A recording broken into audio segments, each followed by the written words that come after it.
Hello everybody and welcome back again to Let's Play Disco Elysium. So, in the previous episode we talked to this charming fellow over here, Measurehead, and we had a, well, quote-unquote interesting discussion about what is apparently called advanced racial theory. Although I'm not quite sure what's so advanced about it, because in the end it was just a very nonsensical word salad made up of different elements of biology and culture and politics, and some of the things he said were just demonstrably false. So in the end it was more like a mess of an all caps rant, and I felt dumber for having to listen to it. But then again, I did kind of ask for it, so it was really my fault for picking that option in the first place. But yeah, it did give me a new task. What is the race enigma? Put the advanced race theory idea into a free internalizing slot in your head. If there are no free slots, free one up. Then pass some time, and when it's internalized, return to Measurehead. This is how thinking is done, apparently. So yeah, I did get another thought as well. Advanced race theory. Fooled by the absurdity. Yeah, that's pretty much what this is all about. Getting fooled by the whole absurdity of this theory. A mass of fantastic races swirls in your head. Desert pygmies playing with their own excrement, quakers juggling potatoes, eczema-ridden mounds grinning and dancing on wooden clocks. Everyone is there, the whole race gang, plus some that you may have come up with yourself. The thieving subkips and the zeolite cast of fortunates hatching some kind of scheme. In the eyes of this race Empyrean, a vertigo reaching up to the heavens, you sense something drawing nearer and nearer.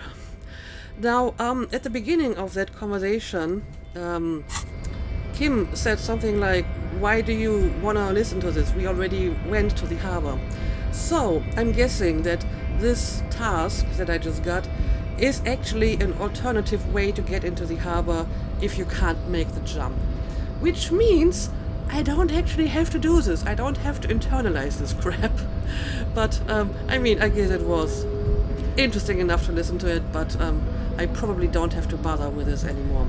However, I still may want to talk to him because there were a few other dialogue options, so let's see if something useful will come out of them. The unpromising race pupil returns. Unpromising, okay. Don't be such an asshole to your fellow dog workers. Yeah, I don't think the stolen ID is going to help me here. Plus, again, I don't need to get into the harbor anymore, so again, this is probably useless at this point.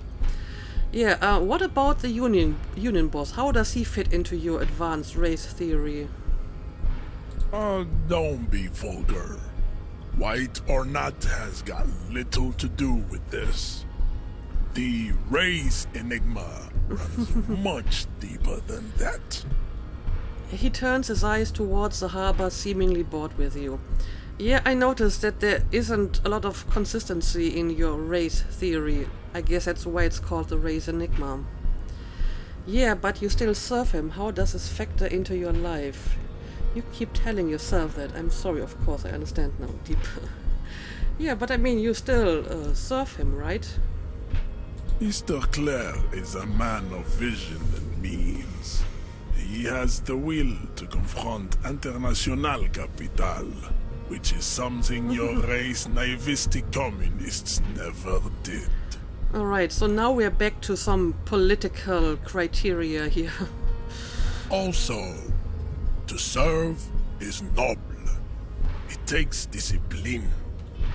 Your petulant individualism has only contributed to your race failure. It is lax and moronic. I am no communist. Communism is pretty cool. Individualism is my jam.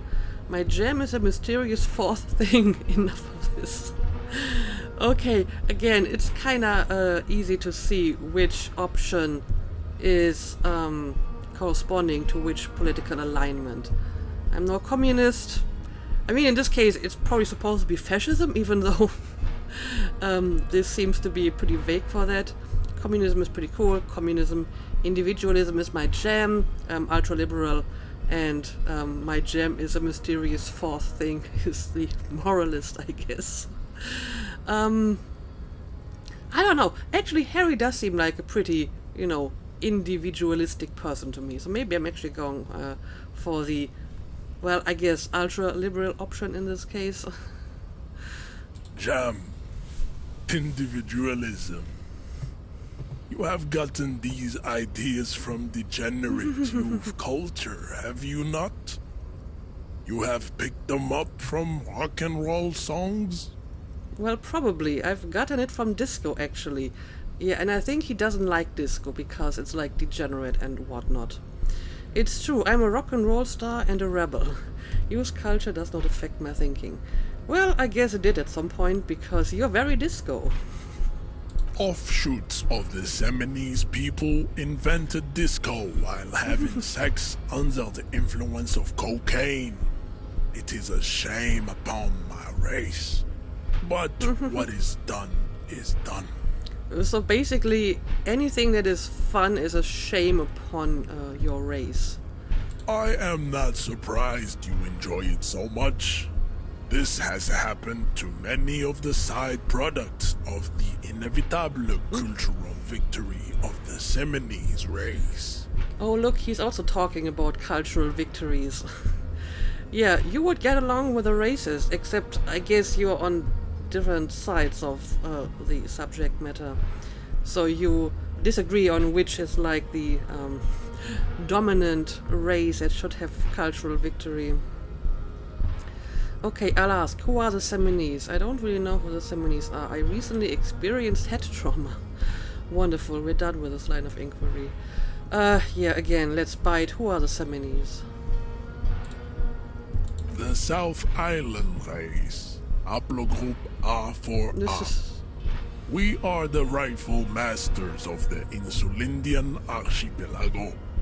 We descend from the Areopagites of ancient Pericarnassus and arrived here 4,000 years ago. Millennia before you. Okay, so we're back to the haplogroups now. But I mean, if it's A4A, it's a subgroup of a subgroup. It's like extremely specific. We are the future. That is all you need to know. Yeah, that's probably really all I need to know. So you were born and raised on the islands before you moved to Revachol. Good question. I am a descendant. The narrow streets of Ulembuir are with me in my genetic dreams. I see young Seminoles women walk into the grey mass on Ile de Fantôme, waiting on immaculate conception from the pale. I have no idea what any of that means. So you did come from the islands, so you did not come from the islands, understood. It sounds like he doesn't come from the islands. He's probably born here, so he has to dream of this ancient paradise where his ancestors came from or whatever. No. I have heard about it on the radio. Right. So you don't really have any idea what you're talking about. Why am I not surprised? So you're not really Seminoles, you're just from Revachol. I mean, if we are talking about, like, nationality or citizenship, sure. I'm from Couronne. And no, it is not just in Revachol. The city is central to the Seminoles strategy. Spreading through its trade networks, our culture will dominate the world. Alright, well, good luck with that. You have heard enough about our phylogenetic secrets for today. You have extinction to come to terms with. Think upon it. Yeah, I will think about my extinction and I will try to come to terms with it. But, Kim, what do you think about this? I think this racist is better than the last. But the next racist will be the really good one. Yes, maybe we will eventually find a good racist. That will be That will be our lucky racist. How do you know there will be a next racist? I like the previous races better, actually. I'm not playing favorites here. Yeah, I guess that will be our lucky racist.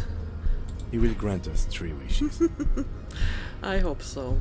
Your pedomorphic friend has quick wits, a protruding occiput, and an indented zygomatic bone.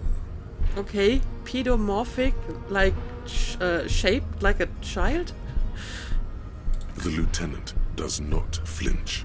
No, he's very good at not flinching. I've already noticed that. You should keep him close. The congenital defect of farsightedness does not render him a complete invalid. He still has the use of his mind. Well, that is quite the compliment. Know anything about this mug? I guess it's the racist mug. I guess I'm kind of curious to see what he thinks about it. I believe the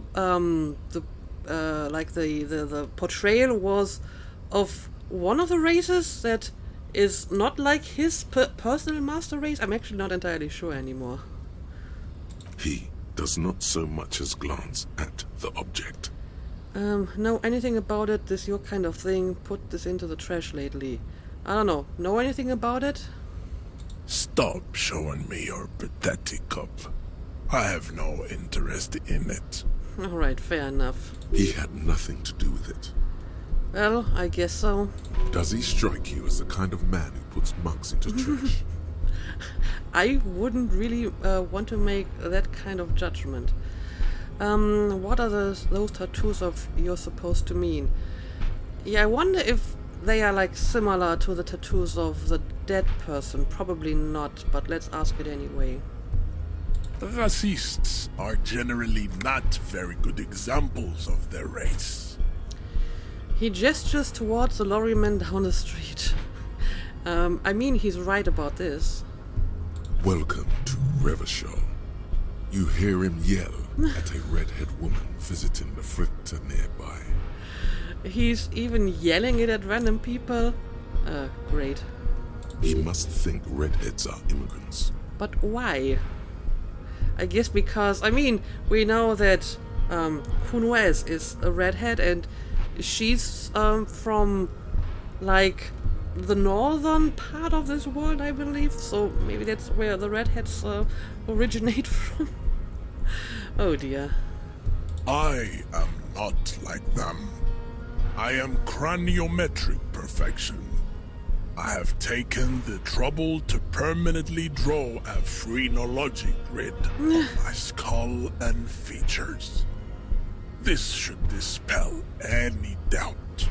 I don't know, if you have to draw your craniometric perfection on your skull, then maybe your point is not being made. If you have to be so obvious about it. The drawings are precise and look true to their pseudo-scientific ambitions. One thing, however, it is not entirely free of throwbacks in the phylogenetic tree. His large jaw, for example, could be a trait indicative of criminalism. Also, his earlobes could be small. Well, thank you, visual calculus. So can I, like, out pseudoscience him in his pseudoscience? Are you sure? I mean, the jaw is clearly an atavistic stigmata. Your earlobes are too big. You sure I'm not craniometrically superior to you? You're right, that's craniometric perfection. My race does not stand a chance. I don't know. I kind of want to see how he reacts to this kind of accusation. That atavistic stigmata makes pussy say yes, plenty. Yeah, he seems to have like a little fan club here. Some women who seem very, very enamored by him. Babe, thanks. But I got this. Okay. Well, it's it looks like he doesn't actually say anything towards this, so. Okay, yeah, I'm not going to try the ID, that's probably going to be pointless. Let's just leave. Okay, well, I probably won't be coming back here. Mostly because I don't have to, as far as I can tell. since I already went to the harbor, I don't have to listen to your advanced race theory again. Alright, who do we got over here? Are you a more pleasant person to talk to? Scab? Oh, it's Manana. Scab asked the man with jolly eyes, tilting his head. Yeah, we need to talk to him, because we need the key. You're hazy on the notion of a scab. Smells like politics, though. Maybe it's got something to do with the flask he reaches for from time to time. What exactly is a scab? Yeah, I'm a scab, poor and downtrodden. Wave your fist. Right to work. I'm not a scab, I'm a cop. Proceed. Yeah, I think it's basically like a strike breaker, right? But let's ask it anyway. A kind of a worm, content with mere survival. They come, they want to do our job for shittier pay, screwing over both themselves and us. Everybody loses. Right, that's what I thought. Hold on, where did they all come from? That's a good question. Beats me. Somewhere in the ground, I think. Maybe someone sent them here, but you don't seem to like them much. Gotta be bloody stupid or freaking evil to scab. Or I guess scared, maybe. But scared of what? Of who? He looks at the mask, squinting his eyes as if trying to ascertain what they're scared of. Personally, I'd rather beg than scab. If the gentleman shouting on the street came begging, maybe they'd have gotten something. Not. Have you tried talking to them? Shake your head. It's better than begging. Come on. Yeah, I don't know. Have you tried talking to them? We've explained the matters, but they don't listen. This lot would be reasonable and go home if the big guy wasn't riling them up all the time. I see. Big guy. He means the leader of the scabs. Right. Anyway, I am not a scab. I am just a cop trying to solve a crime. I was just messing with you. No one's ever seen a cop scab. Okay. Imagine, you cops going on a strike, but then another cop comes in and says, "Let us cop for less money." He chuckles, then realizes... Speaking of, what brings the RCM here? To the wild north? Come to see the strife? No, I'm here to investigate a murder. Evra said you have a key to a door. I'm a bit short on money right now. Can you give me some of it?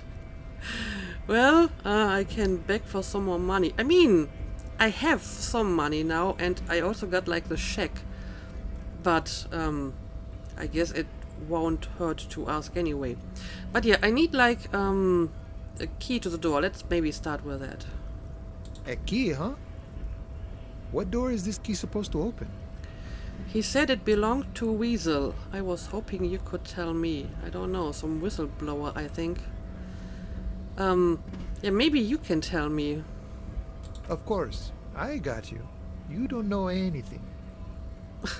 He taps the side of his nose with a little wink. I got that key right here. And let me tell you, it's mighty good of you to help us out during the strike. Working class solidarity, as they say. So he doesn't give me any more info either. I saw an opportunity and I took it. I'm a hustle grinder. I heard something about a weasel and it didn't sound like a local polar weasel, if you know what I mean. Wink. I'm not opening this door for myself. I'm opening it for all working men. I'm not really doing this for political reasons. In this case, that's actually true. I'm doing it because I kind of have to if I want to talk to this guy. So, yeah. I don't even know what this guy supposedly did and if it really was political or whatever. So, yeah. This is not political. Oh, so the none of the above type, are you? I get it. I like to keep my distance too. But it doesn't matter. It's a good thing you're doing. Thanks. Yeah, in this case, it is the none of the above kind of situation. What you're looking for is a basement door behind the greenhouse. That's behind the whirling in rags. That's all I know. Our organization is what you call compartmentalized. Means we keep out of each other's business. Okay. Okay, but where did you get the key from? The janitor gave it to me. Nice fella. We talked about life and things that really, truly matter. His gaze wanders off into the distance. I'm still not entirely sure why you can't just open the door if you have the key, and if the guy isn't supposed to see us anyway, but whatever. None of this mess we're in. This jiving and juggling. What's it for? To feed our children, I guess. Anything else I should know about this task, this weasel person, when he'll be home? That's a good question. I'm more of a philosophical dock worker. I like to talk about the big picture stuff. Who I am, who you are, what we are fighting for. The man takes a big sip from his flask. He means he's not going to tell you, cause he doesn't know. But he will shoot his mouth off with you now that you're working for Everard. I see. Anyway, can I ask you a few more questions? Like, why are you striking? We're negotiating our share. Your share? Aye. He seems pleased with himself. Wait, so not wages or pensions or... Yeah, they want to have like a share of the company itself, right? This stuff, they already covered. Alright, sorry for that quick interruption. I just had to take a phone call, so I went to the pause menu quickly. But yeah, now let's continue. Shouldn't you be grateful then? It's a lot more than most people have. At least you got the benefits. That's something. However much you feed the wolf. Yeah, I guess that's something. It's not enough. Not enough to get ahead. More about keeping us in our place. So how large would your share be like? All of it. However, right now we want all the harbor workers to be on the company's board, so they could Right. take part in the decision-making process. This seditious talk sounds like communism. Just so we're on the same page, communism is basically wanting to kill the rich people or deporting them to a labor camp in southeast Grad. But don't say that out loud if you're a communist. Alright, sorry, I just had to take the telephone again. Let's just say it's my mother and she has something to discuss with me, so I hope we're done now and this is going to be the last interruption. But yeah, let's continue. Right, so are you a communist? The bossman Eva, what can you tell me about him? Got the picture, let me ask you something else. Well, he is probably a communist, right? No. I don't think I'm a communist. Seeing something of value and saying I want it all to myself is a much older and simpler notion. No science to it at all. I mean, I don't think I'm a communist, but the game seems to disagree with me because it's giving me all these communist points, so there's that. Even a weak child can think it. The only things holding someone back are I can't and I shouldn't. Alright, fair enough. But the stuff you do aligns admirably with, with the World Republic. Why not call yourself a communist? Right on, brother. You shouldn't take what's not yours. Cool, don't have anything to add to that. Yeah, you kind of sound like a communist, I suppose. I have nothing against communists. They are honorable boyaderos. And they have good analysis. They have good analysis. But my own code serves me well. If my code starts failing, a code can fail a man as well as a man can fail a code, then I will have to submit to a new one, which may well be communism. Alright, I guess I can respect that. He knows who he is, firmly grounded, has no need to reinforce or elaborate his political identity to himself or others. I guess I understand. I'm not sure I understand. It sounds like you're a communist who thinks he isn't doing enough to call himself one. I'm not sure if I would go that far. I mean, maybe a lot of his ideas align with communism, but he doesn't want to completely subscribe to a certain ideology because, you know, sometimes he may disagree, and being like part of an ideology kind of limits yourself in what you can, you know, think. So I guess I understand. See, I'm primarily a lazy person. He looks very amused, as if thinking about some private joke or mystery. Okay, can you tell me more about Evra? I think it's best you make up your own mind now that you've met him. In my eyes, he is a capable organizer and a decent businessman. What does bossing the union entail anyway? Well, apparently it means that you're very busy all the time. I guess you kind of get to be the village chief. He oversees the harbor, makes deals with the owners or other relevant parties, watches out for his own. By that, you mean corruption? By heavens, why would he not be corrupt? We live in a harsh and disordered world, see? And in this world, Alright. the old man is corrupt for our benefit, and we know it. Appreciate it even. He is, personally, not too lavish. So you're fine with the fact that he's corrupt because you benefit from that corruption as well. That desk seemed lavish to me, and don't forget about his chair. Yeah, he's not ascetic, definitely not. He is reasonably lavish, sure. That's his prerogative. It's not like you want a saintly demeanor on a corrupt motherfucker. That would be a manipulative illusion. Alright. Besides, there are no non-corrupt systems in the world anyway, and moralism is the most corrupt of them all. So you're not a fan of moralism, I guess? This man has political theory, and it has not failed him today. You seem to have spent a lot of time thinking about the political situation. I guess so. Sure, I've had the necessary free time. Fortunately, there's always time. I mean, you're currently on strike, so I guess you do have some time. The look in his brown eyes conjures up an understanding. For him, having command of his time is the most important thing.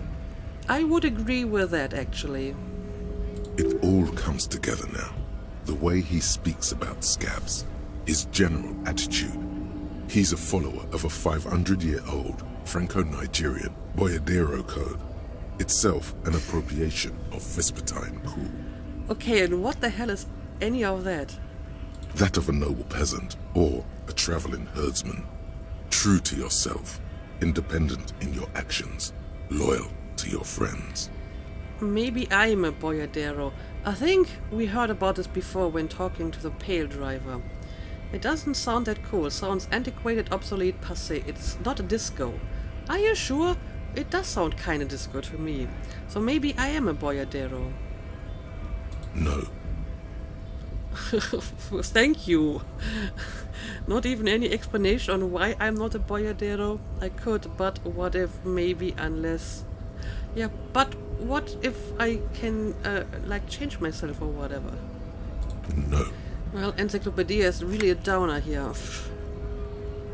The man sits on the railing, his hands reaching far and wide. Yet it feels as if he could, effortlessly, go even wider, if need be. An endless torrent of time. Alright, let's talk about the hanged man, maybe. The mercenary, eh? Who could have killed him? That's indeed the question. Why even do such a thing? He shakes his head solemnly. The merc was hanged with a very specific type of a cargo belt, one often used in heavy transport areas, for example, harbors. The harbor is a prime area of suspicion. In your opinion, are the dock workers involved in the killing? Yeah, we have some clues, at least. What a thought! Why would noble workers resort to such a thing? Unless they were pushed, of course. Pushed how? Your dead guy was an enemy combatant. What do you mean by that? He was an agent of the opposition, attempting to undermine our honorable efforts. You make it sound like a full-scale war, so did you kill him? I ain't the murdering type, but that's just me. Large organizations like our union have all sorts of men, with all sorts of skills. Including people who could kill someone. He's not lying about not doing it himself. Understood. This has been of limited use. Still, thank you. I guess so. No problem. I wish the best to you in your search. Sure, I'm glad it's not my search. He takes a sip from his flask. Okay, but I'm pretty sure we had more dialogue options, like what about the one where I could ask him for money? So, how'd you like our harbor? You've been in there, he means. Talked to the boss man too, probably. Yes, I did, and I guess it was nice enough. It's but a rest area on the path leading across open plains. He nods solemnly, then turns to you, a wide smile adorning his face. Right. You talk to the boss, eye to eye, like men of the plain. If you have any more questions, I'm set to talk. Okay, apparently I can't ask for money anymore. I should have done this earlier, but for some reason that option is gone now. Well, fair enough. I mean, I have a bit of money now, so... Alright, so I have the key, the doors behind the greenhouse in the yard, a basement door. I think I kind of remember what this is.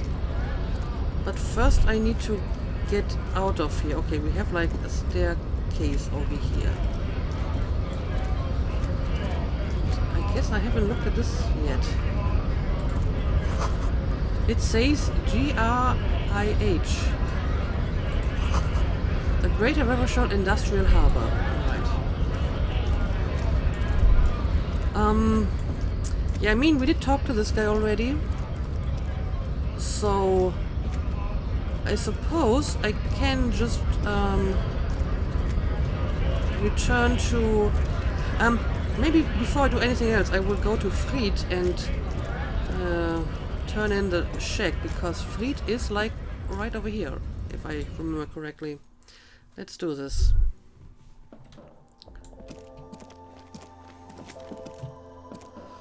Alright, let's see. Is this about the questions again? Because I don't really know anything. No, in this case I have like this novelty check and I want cash. Wow. I didn't know you worked for the union, sir. Well, I don't really. Not truly anyway. But okay, I got the money. She rolls up the giant novelty check, looks like she's seen it before, and slips it under the counter. Anything else I can do for you? Let's see. No, you don't work for the union. The union works for you by supplying you with cash. That's one way to look at it. That was easy. Worryingly so. Indeed. Alright, by the way, have I already looked at all of this stuff?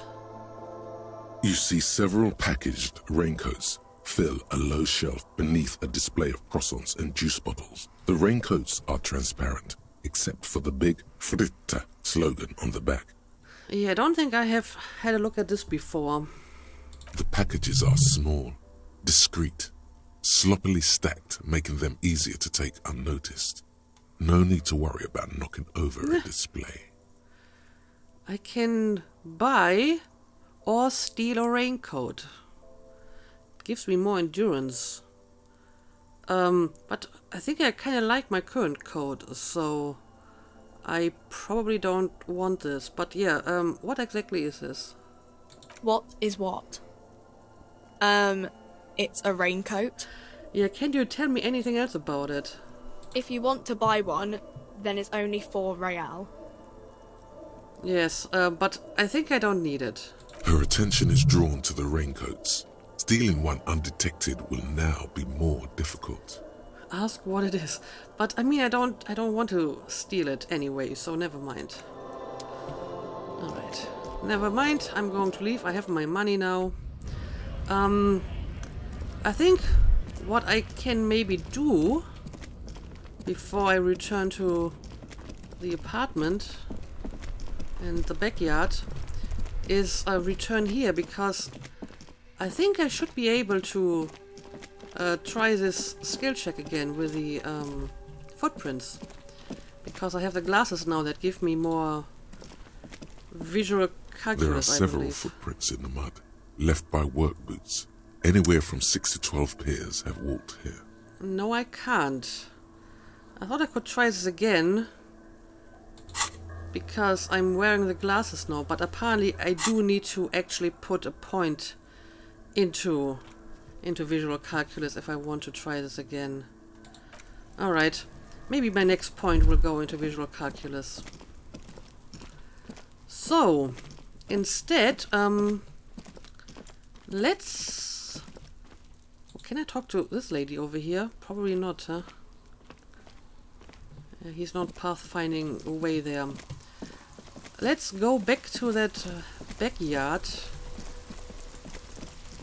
Also, have I talked to this guy already? There.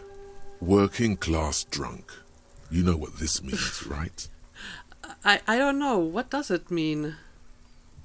Cracked it. All in a good day's work.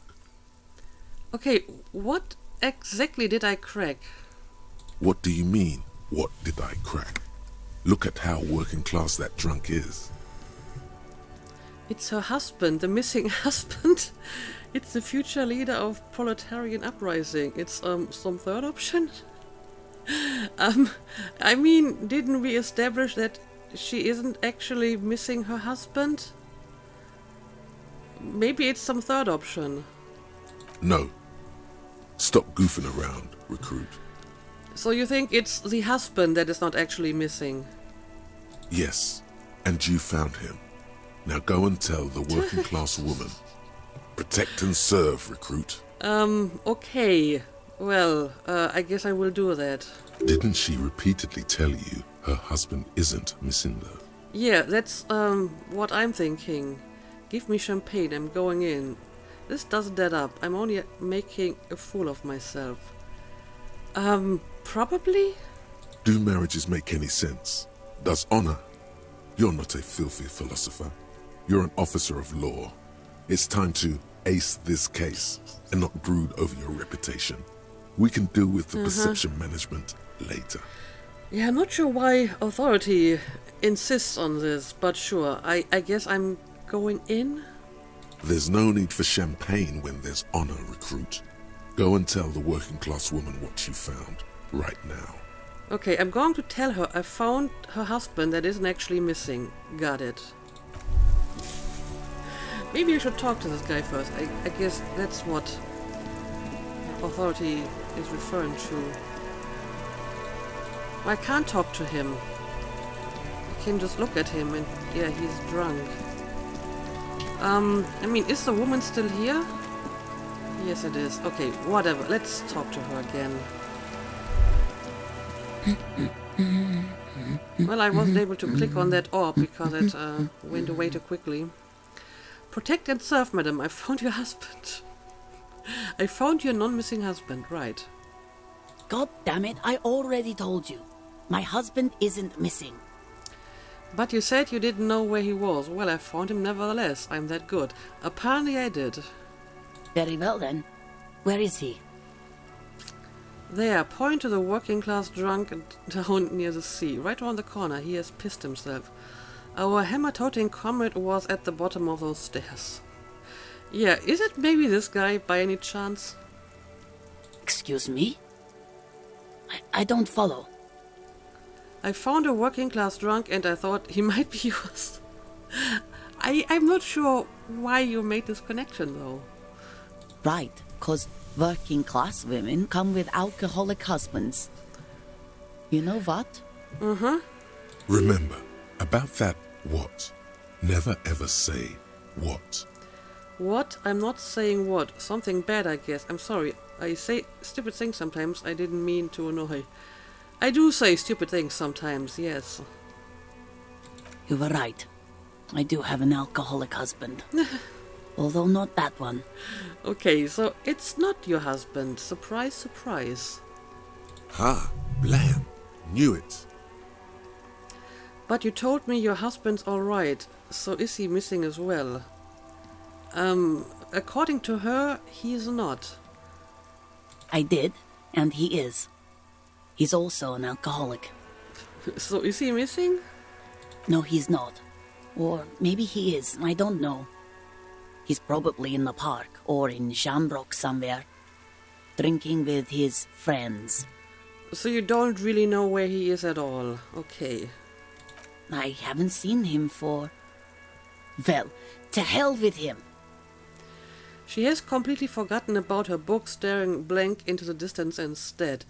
So maybe she doesn't care whether he's missing or not. Kim, is it just me or do we have a missing person case here? It's probably just you. Don't worry, I'm going to find him and bring him back home, promise. Well, if he's with his friends and he's not really missing, no need for the police to get involved. Don't take the case. I'm not sure there is a case here, but I guess I can take it anyway and we will see if anything comes out of it. What do you think about this, Kim? I wouldn't be so sure. He replies before turning to face a working-class woman. Man, just to be completely clear, do you want to report it to the police? Report what? He's just out drinking with his friends. I'm sure the police has better things to do than to chase down local goofballs. Not at all. The RCM is ready to chase down every goofball in town. We care about you. Honestly, I just think missing person cases are mysterious. They definitely are. This one in particular. They are not all they're cracked up to be, officer. What do you mean? Because people either show up on their own, or you never find them. He says with a flash of teeth. But isn't that mysterious? Well, I still want one. I want a missing persons case. I mean, I guess that is kind of mysterious. I'd say there's nothing mysterious about incompleteness. It's in fact rather unpleasant. You talk as if you know what you're talking about. Yeah, but apparently Harry really wants a missing persons case. All right then. He has questions now. Okay, apparently Kim gave up and we're going to take this case. What kind of questions? Alright, what does your husband look like? Honestly, not that different from you. Okay, well, I guess that's just the typical alcoholic look, huh? So let me guess, he's disco, like a late-stage alcoholic then. Right, we're dealing with a cop. What do you mean by that? Yep, she's probably referring to the alcoholic part. That's one way to put it, yes. No offense. I'd also add he's a little bit chubby. Alright, what else? What else? He was wearing a dark brown leather jacket with a bright blue inner lining. The lining is hand-sewn. I made it myself. She sighs, her voice slightly quivering when she adds. It's his cool jacket. God knows it's too cold to run around in this, but he refuses to change. Who cares about the cold when you have your cool jacket to wear? You can completely sympathize. Right. I even tried throwing it away once, but he just dug it out of the bin. Can you believe it? She looks back at you, shaking her head. Well, if that jacket is really that cool, then I can totally understand. He took it out of the bin. Wow, that's filthy. Now, if it's a cool jacket, I can understand. Well, what can you do? I hope that at least that extra lining helps him keep warm at night. I wouldn't like him to catch cold. Alright, so do you remember when you saw him last? Yesterday morning, he went to the library. He went to retrieve my book, and he promised he'd walk straight back home. Yesterday morning. Okay, so he hasn't been home tonight. Interesting. Maybe he is missing. Because we talked about this. We talked about not wandering off again. I don't know what to do. I honestly don't know what to do with his addiction. Just makes me feel weak. I understand. So, I don't know. We actually may have a case here. Gone for around 36 hours then. Damn, this is a missing persons case. I'm beginning to think that it actually might be, yes. Alright, I think that's all I need for now. So you are going to look for him? Yes, I will bring him back home to you. Take the case. Sorry, we've got our hands full at the moment. Maybe sometime later. No, apparently we do have a case here, so I will take that case. Thank you. Please do. Even though I'm sure he will return home by himself. I'm still sure of that. Well, let's hope so. I'm sure he will too. When he does, would you let Precinct 57, Kim Kitsuragi, know? He gives her a slip of paper. I will. Of course, officer. As I said, it's probably nothing. Let's talk about your husband again. Maybe your children are missing. Give her a hug. I think I'm good. Let's just leave. Alright. Hey, so we've been monitoring you internally, and now we know your Copo type. What exactly is a Copo type? Yes. Guess what's yours? Cool cop, some kind of weapon cop, sorry cop, I'm not sure. I'm sorry, I'm not sure. I was kinda hoping I'm the superstar cop. I mean, didn't I already get, like, a thought for being a superstar cop? That is only a ludicrous daydream. Guess again. You're the... Am I a cool cop? No, you're the sorry cop. Oh. The cop who's sorriest. Let's make it official then, shall we? Oh, yeah, that makes sense. I already had some points into sorry cop, and I guess I apologized to her. So yeah, won't the other copper types be jealous? Because I already got like the super cop, the superstar cop. What? Jealous of the sorry cop? I think they'll be fine. Don't worry. Okay. They'll be super, super fine. It'll be totally okay. You can dual copper type from sorry to anything. Okay, so I can internalize more than one copper type thought. I'm sorry, opt-in. You know, actually I'm not sorry. I changed my mind. Fucking, they should be sorry. Yeah, sure, I'm going to opt in on this, I suppose. Of course you are. It's okay. See if you can get something out of this, like info. Or maybe every time you say you're sorry, you get $1 million. That would be great. That won't happen. Well, that's disappointing. Okay, so I got another thought, I suppose. Yep, sorry cop is 4, so that's why I got the thought. Although I have 4 in Superstar Cop. And yeah, I got some points here as well. I'm still mostly communist, although my moralist side actually made some gains here. And 2 ultra-liberal. No fascists so far. And this is the thought. Rigorous self-critique. Temporary research bonus -1 authority. Embarrassment to the party. You're one sorry piece of shit. A cop penitent, a flagellant cop monk. This is not the right line of work for you. You should be groveling at the feet of a feudal lord, providing lurid evidence against yourself at a Mazovian show trial, or ripping the flesh from your back with a cat of 9 tails. Whatever made you this way, you can be damn sure it was your own fault. Do it. Really criticize yourself. Who knows? You might uncover something of importance from your guild-rid past. Okay, well, that's interesting. Yeah, I guess we actually got another task from this because her husband may be missing after all. So we can probably look at this later, but I still want to go back to the apartment, open the door, and try to find the man on the balcony again. So I guess that's what we're going to do in the next episode. But for now, let's call it a day as always. Thank you for watching, and see you again next time.